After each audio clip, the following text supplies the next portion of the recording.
I seen this shirt that says, I could do whatever I want, whenever I want, however I want, except I have to ask my wife first. If my wife says so. Exactly. Makes your life a little more peaceful, you know. Exactly right.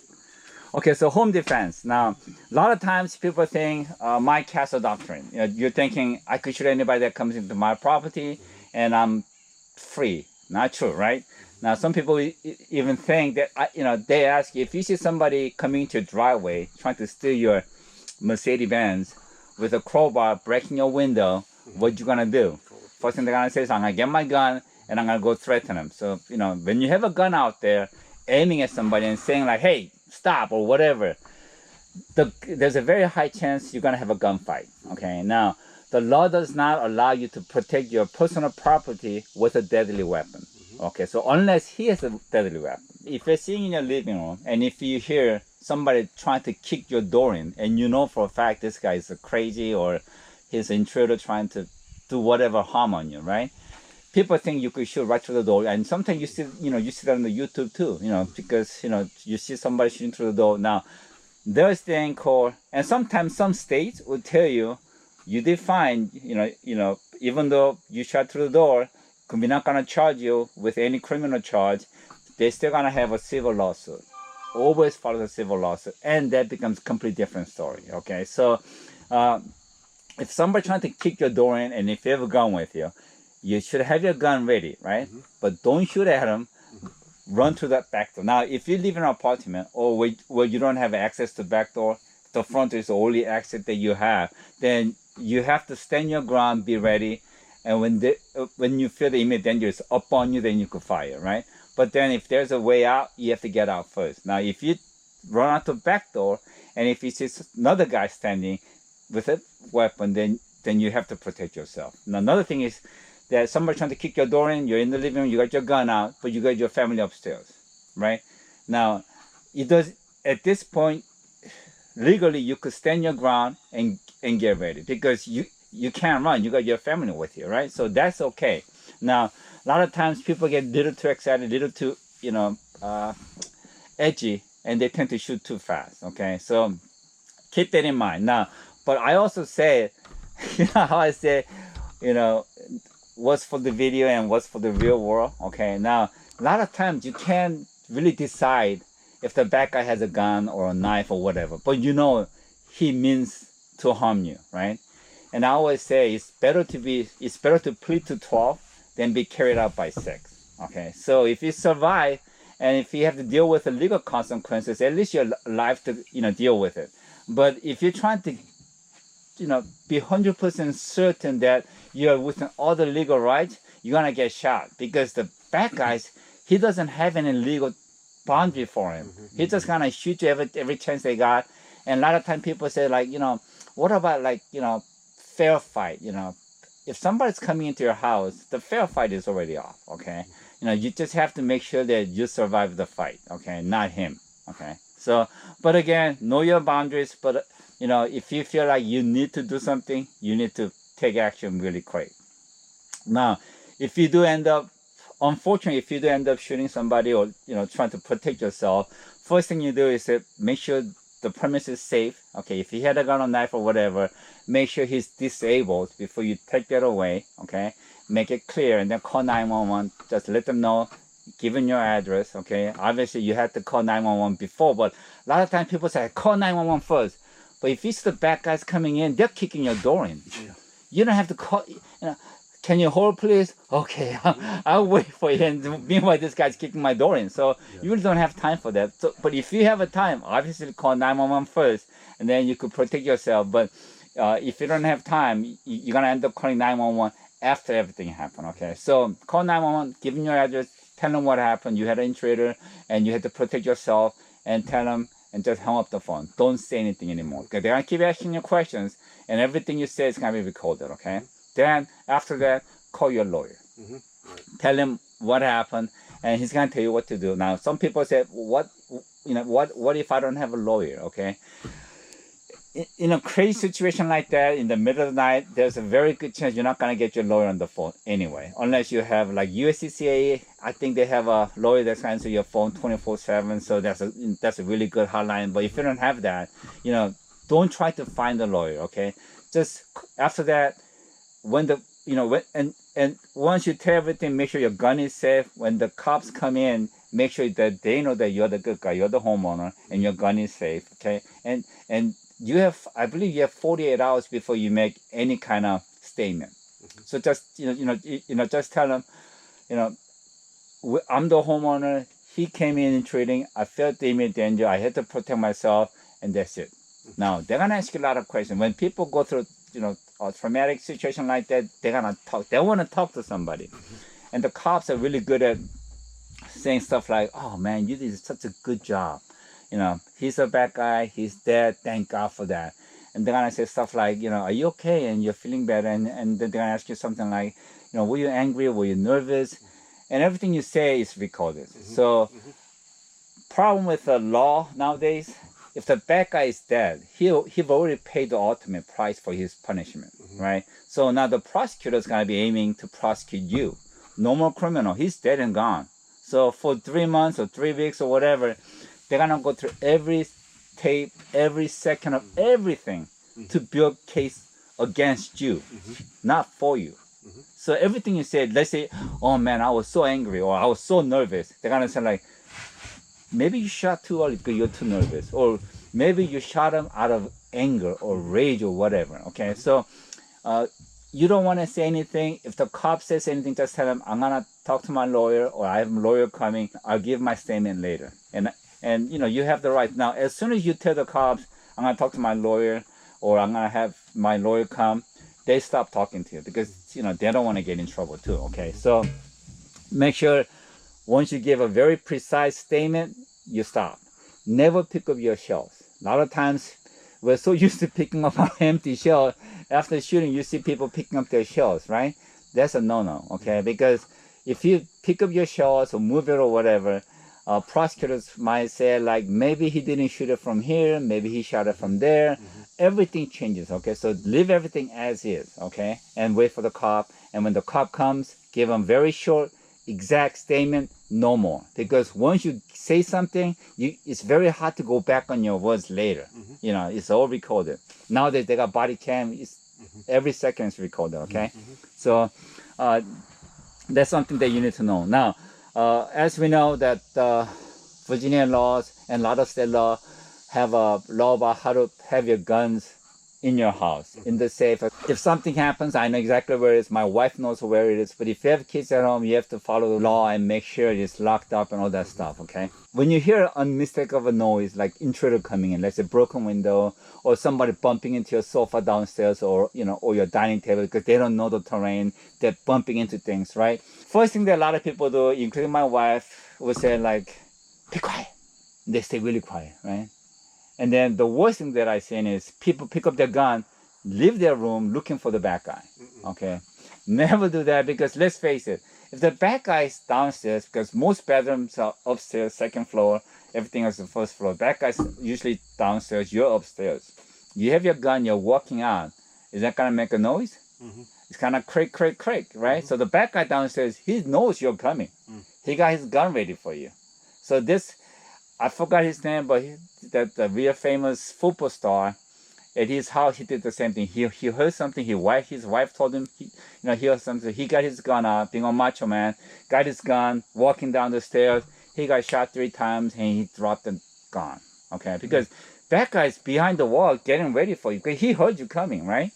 And another thing is that so many market try to sell you lights or laser for home defense. Worst thing you can do. Even FBI will not recommend it. FBI actually have a different hole where they actually hold their flashlight from here and their gun here. So when the bad guy shoots at the light, he's shooting at your hand, right? Because when the bad guy sees you coming with a light, guess what he's gonna shoot at? He's gonna shoot at the light. So when you have the light in the gun and you have it up like this, the light is right in front of your face or in your heart, right? So when he's shooting at your light, he's gonna hit you, and you're gone. Now, at your home, who needs the light? Is it going to be you or the bad guy? That guy needs it. That guy. Exactly, because you know your house, right? Every night I go to the bathroom without turning my light on. I don't bump into anything. And if I had to, I could go downstairs with my eyes closed, feeling things. I know exactly where things are, right? The bad guy, he doesn't know anything about your house, so he needs the light. Now, a lot of times people say like, yeah, but what about the cops, policemen, FBI? They all got the lights, right? Yeah, because they're going into unfamiliar territory. They're not going into their house. They're going into unfamiliar territory, and they have to make certain they know what they're shooting at. And they got a team of guys. They got 3-4 guys with lights in all different directions. When you have one light and you're looking at it, you have a tunnel vision where the light is shining. Everything is very, very dark. Now, if it was completely dark, your pupil opens up and you could see things, right? When you have a light, your pupil focus, everything is completely dark. So trying to find a small tunnel vision with a light, trying to find the bad guy, it becomes more difficult. Okay, so again, you don't need the light, the bad guy does. Okay, so and having a laser beam is even worse, because if the bad guy sees a laser beam doing this, what is he thinking? Shit, he's got gun. He's gonna shoot me as soon as that laser touches me. I'm dead.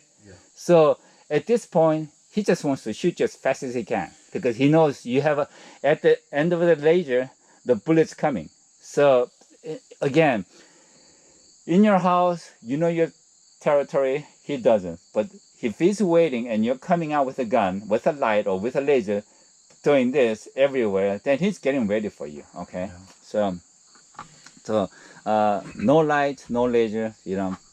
I'll stay away from it. And another thing is that home defense, I don't recommend red dot. Okay, because a lot of times when you have a red dot on and trying to find the red dot in a nervous situation, that becomes very difficult too. Honestly, at home, the maximum distance we have is 5 to 3 yards. So my home defense guns or my EDC, it doesn't have any, red dots or anything else. It's just point and shoot. That's it. Okay. Now, if we train ourselves to shoot with a red dot, when you have your gun up, what are you looking for? You're looking for the red dot. You're not even looking at the back guy. You're going, oh shit, I can't see my red dot, right? But if you try to point and shoot, it doesn't really matter, okay? And the split second is what's gonna count. Okay, when are you allowed to use your deadly force? Okay, number one is immediate danger, okay? Now, if you feel the immediate danger upon you, you're allowed to use your gun, okay? Now, a lot of times people think like, what is immediate danger, right? Does that mean the bad guy has to have a gun? No. Does that mean the bad guy has to have a knife? No. Let's say I am, 125-pound lady. Now, if I see a big guy, like 300-400-pound guys, 2-3 guys coming at me, and I know they mean to hurt me, and I keep saying, don't stop. I keep saying it, but if they continue to come, I'm in immediate danger. People could beat you to death. That's not, or cripple you or whatever. So when you feel immediate danger, is that when you keep saying stop, don't, and they come in a way that they want to hurt you, you are in immediate danger, okay? Now, again, I seen some class in, YouTube channel where they, where they teach how to fight with their shotgun because the bad guy might not have a gun. Now, if somebody trying to grab my shotgun, is that an immediate danger or not? Yeah, sure. 100% is immediate danger, man. I don't consider myself as a weak guy, but if I seen a guy who is a lot stronger than I am, and if they're drugged up, because a lot of guys are druggies, they have a superhuman power. Taking my shotgun away from me, it's not even a problem. And when they take your shotgun away, there's a very high chance he's gonna shoot you with it. So, yeah, definitely. So if somebody trying to grab your shotgun, don't fight. So I always say have your shotgun on your side, so when somebody grabs your muzzle, you could pull back and just fire it. Now, if you have it up here, if somebody take your muzzle away, you can't fight it. He has the advantage of the level, so he has a leverage, and he could stab you or shoot you with the other hand. But if you have it down here, you could just take one step back, pull and shoot. That's it. Now, second thing is when there's no way to escape. Again, I told you, if you try to get out, somebody else is blocking your way. There's no way out. You have a back door, but you have your family upstairs, there's nowhere. You have all the right to protect yourself from there, okay? Number 3 is you didn't start or you didn't escalate it, okay? For example, let's say bad guy came in, trying to steal your TV or whatever, and you say like, hey, stop, and he says, okay, man, I'm so sorry. I'm leaving, and you say like, no, you don't, you mother, and they say, and just keep escalating it, and finally, if the bad guy reacts to it, and you shoot him and say like, well, but you can't do that. So if the bad guy say like, hey, I'm so sorry, I'm leaving right now, let him go. Call 911, tell him what he looks like. Don't try to stop him, okay? Because it's not worth it. And honestly, there are a lot of crazy bad guys out there, but there are a lot of bad guys who's not there to kill you. They, they just want your TV or something, Other thing is when you don't have any other option, okay? I talk about this, people asking me, I carry taser, I carry, spray, I carry gun, da-da-da-da-da. Now, for example, if you have different options, and if you shoot somebody, let's say you had a taser and you had a shotgun, and at an immediate danger, you shot somebody with a shotgun, but they see you had a taser, they say, why don't you use a taser first? Things like that, okay? Now, worst thing you could have is a spray. When the bad guy is really hyped up, spray doesn't do anything. He might cough at it, but he's not gonna stop. I've seen a YouTube where the person gets tased and he's still fighting back. It doesn't do you any good. So have one option, okay? Because we have to assume the bad guy has a weapon, okay? Now, if he doesn't have any weapon, you could fight with him with a taser and try to survive with it. But if he doesn't go down with a taser, and if he has chance to shoot you with his gun, he will, okay? So just has one choice of weapon. That's the best way to do it. About 3-4 years ago, the total number of violent crime in USA, guess how many? Per year. Per year? Violent crime. Nationwide violent crime. Wouldn't even hazard a guess. 50,000 or something? I'm not sure at all. Much higher. Much higher? Much higher? Much higher. 300,000? Wow, Much higher. Wow, 700,000? About twice that. So about 3 years ago, it was 1.2 million. Now it's about 1.6 million. Violent crime. We're not talking about petty theft. We're talking about violent crime. Okay, so a lot of times people think like, because we live in such a safe neighborhood, if something happens, because I've never seen anybody that says, well, I expected it.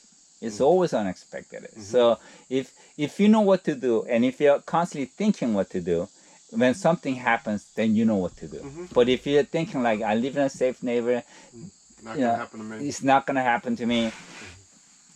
They say never have a oh my God reaction, because that's when you know you're dead, okay? Like when you see a bad guy and when you feel the immediate danger, you have to hear a word, the sound beep in your hand, you have to go to the action, okay? Not, oh my God, Right. Too late. So anyway, that's a lot of crime, and people are not aware of it, okay? And even the mass shooting, I'm sure you guys know because it's on the news so much, like up to last year or year before, it was about 350 cases a year. Now we broke the case halfway through the year. So we're about doubling it this year. So that's mass shooting. Mass shooting is not any gun shooting. I think there has been a number of 4 people involved, and so that's pretty low nowadays. Yeah, it keeps going lower, right? Right. Yeah, so you have to know what to do. And honestly, before I used to carry a small Kel-Tec P32 for self-defense as a pocket pistol.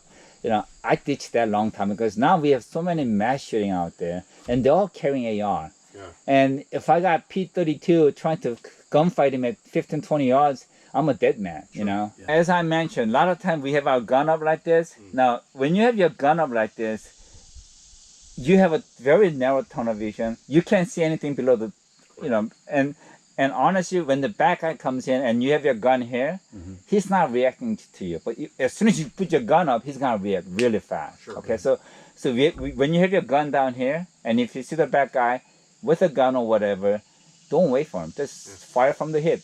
And what I'm gonna teach today is like fire from the hip, and then we're gonna race and shoot. So first, bam, bam, not bam, bam. Okay, because you want to hit him first. I tell my students, if you hear something, make sure you scream and shout and say, I call 911, I have 12 gauge. Just let them know you have a gun. And if you could have a blank, like a blank ammunition in your pistol, sometimes I'll just shoot a blank. Just let them know you got a gun. Oh, okay. And as soon as they hear the gunshot, they're not gonna come looking for you. Yeah. They're gonna run. In my bedroom, I bought this alarm system from Amazon. I think I paid like $35. It's very loud, and it comes with 2 remote, and it comes with 2 motion detector, and that's all I have in my house. So every hallway I have a 2 motion detector, and that thing is loud. I mean, really loud. So I have 1 remote. Before I leave the house, I could turn it on and turn it off, and then I'll have 1 beside the bed. And I tell my wife, I'm always there, but if I'm not home, if I hear something, just set off the alarm. And if the back guy hear that loud sirens going on, he's gonna run out. He's not gonna come looking for you upstairs. Yeah, so he's got so much time. right. So thinking cops are coming up. exactly, and just let them know. I call 911, and if you have alarm, push the button, let the sirens go on. Same with the car. If I don't feel safe, like when I used to go fishing and stuff with my family, late in the night, and we're coming to our parking lot, and I don't feel safe, I'll just set off the panic button. Right. And then people go like, my wife used to go crazy, like, what are you doing? It's so loud. I'm like, who cares, right? That's right. You're not here to be stealth, right? Exactly. Right. Now, if I hear, honestly, every time I push the panic button, nobody jumped out and ran. That's right. But who cares, right? But at least I know it's safe. Yeah. Now, if I have my whole family going there, and if some guy comes out behind my car with a gun pointing at us, I'm a dead dog. Right. I have to do everything they say. But if panic button, nobody thinks about panic button. I told them panic button is there for a reason. Sure. Right. So use it. To And bring same with- attention to the situation, right? and spook them out. They're gonna run out like crazy. If they're hiding, mostly they're gonna hide behind your car. This is a funny thing. They think they're gonna hide somewhere else. They're not. They're hiding behind your car. Like I used to drive 4Runner. There's plenty of room to hide behind, right? So, and if the car they're hiding behind goes off with the sirens, they're gonna run like crazy. Your plan is great where you wanna stay, wait for him to come, let him make all the noise, and if he never comes, just wait for the 911 to come and say like, we're here, we're safe, okay? That's right. Don't go out trying to make sure it's safe. That's for the cops, not for you. Yeah, mine is such a different situation because I have a daughter that's on the way in the basement, and then we're in a townhouse. We're way upstairs, and then I have a son that's In the another middle. bedroom. So Right. it's just a mess as far as logistically. I don't know what we do except lock her door, and we're calling We're all Right. calling 911. Well, but when you have family like that, you have to make sure, because there was one case, actually one of my rental property, she called the cops, and the cops came in, and they arrested this drunken guy, and it turned out to be her son, who doesn't live with her anymore. Oh, wow. But he got drunk, and he came home in the middle of the night, like 2 or 3 a.m., making the racket. Good thing she didn't have a gun with her. She would have shot him, seriously. her own So son, when he called 911, she was saying, I have an intruder, he's coming closer, I don't know what to do. Now, if the 911, I'm sure they asked, do you have a gun? And if she said, yes, I have a gun, get ready, and if he comes in, shoot him. Because I seen them telling that on YouTube. So, you have to make sure that it's not your family member. So first thing you do, like if you have a multiple family in different level, if you hear something that's not right, just say, hey, who's out there? If it's your son, it's gonna say like, hey, Dad, I'm Kevin, don't shoot me, Right. But if they don't say anything, or if somebody runs out, that's fine, But if they don't say anything, be ready, because, Right.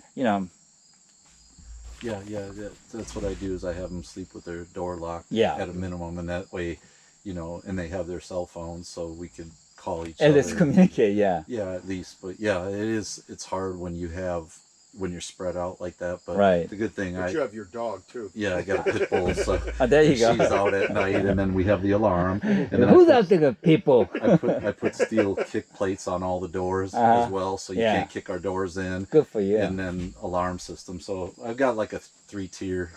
There you go. system, I but- think you're ready. Well, it's just I lived in Maryland for 15 years over there, David. So yeah, it's So that's the next thing I was going to talk about. Lock, make sure your doors and windows are locked.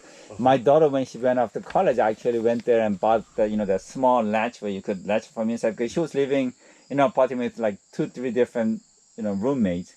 And I'm not saying I don't trust the roommates, but then I don't trust the roommate's friend. Sure. You know what I'm saying? Right. You might have a perfect roommate, but they have different friends, and they say like, Rachel's coming at like midnight because she's a medical student, she's by herself, whatever, and so just make sure it's a small latch, and that thing is not easy to break in. So make sure everything is locked. Again, alarm is on. You'd be surprised how many people have alarm at home and never use it. Only 40% of people use it. Number one reason why they don't use it because it's a pain in the butt. Number two, because of the pet. And nowadays they have like a pet safe alarm where it won't catch small movements, but it's expensive. Again, I have a very simple alarm system, very loud alarm system. And when I leave, I put my Sky in the room where there is no motion detection. So that's not gonna set it off. And there's no way to enter from that side too. So that's fine. So make sure you use your alarm, because you've already taken my classes. We're not gonna cover the safeties or how to handle the guns, but we will do it once we are out at the range. And okay, benefit of shotgun versus handgun, and pros and cons. So pros. Now the best thing about shotgun is that you only need one shot, and he's not fighting back with you. Because I've been hunting all my life since junior high. Okay, now only deer that I've seen that literally like gets hit and drop and never get back up is with 15 pellet buckshot. That I think my shotgun has 3-inch shell, and that thing is so hard. And it's got 15 pellets, and each pellet is size of 9mm caliber. So we got 15 shots coming at you at once. So I could literally see the deer like 4 legs off the ground drop, and a lot of times they won't even kick, they're gone already. Now, I've never seen a 12 gauge buckshot penetrate all the way. It's from this side to this side long, and they usually stop here. They might have some underneath the hide, unless it's a small deer. I've never seen it penetrate. Now, that's the benefit of shotgun. If you shoot a shotgun at a trap shooting, you see them start falling around 30-40 yards. Okay. Right. Now, when you shoot the 2 to 3 or 9mm, it's gonna go to the cardboard and it's gonna keep going into your neighbor, your next room, whatever. Now, shotgun, boom, it's got a really hard impact. It's got a lot of energy, but it doesn't travel. Okay, so it's safe. It's safer for your family. It's definitely safer for your neighbor. Okay, so there's another a benefit of it. Now, and it's also easy to aim. Now, we've done this before. Just because you don't aim, because it's a shotgun, you could hit the target without aiming. No. We have to practice, but it's a lot easier than pistol or a rifle. So much easier. Yeah. And now the cons are that you need 2 hands. Now with a one hand, with a pistol, you could hold your wife's hand, you could hold the cell phone, you could open the doors, you could do a lot of things with one hand with a pistol. Now with a shotgun, you're very limited. It's even hard to open the door because the shotgun is in front of you. You can't call 911. All that stuff. Now, other con is that it only holds. Well, nowadays a lot of shotguns, a lot of shell, but 5 or 6, 7 rounds maximum, 5 rounds, 4 rounds. That's it. So with a shotgun, you have to make sure it's always loaded. So today what we're gonna practice is that we're gonna shoot and we're gonna reload and we're gonna shoot and we're gonna reload again. So a lot of time, when you have a gun, when you're in a gunfight at your house trying to fight with somebody, you shoot somebody with a shotgun 3-4 times, he's gonna either run or you have a place to hide behind, behind the door, behind the wall, whatever. That's when you want to keep loading, okay? Especially with a pump action, you don't, because when we practice safe shooting, we shoot and we leave the action open. Never leave the action open when you're self-defending, okay? When you're reloading, reload with the action closed and ready to go. So we're shooting and the action is closed, we flip, we're gonna reload, and if I need to, I can shoot from here. You know what I'm saying?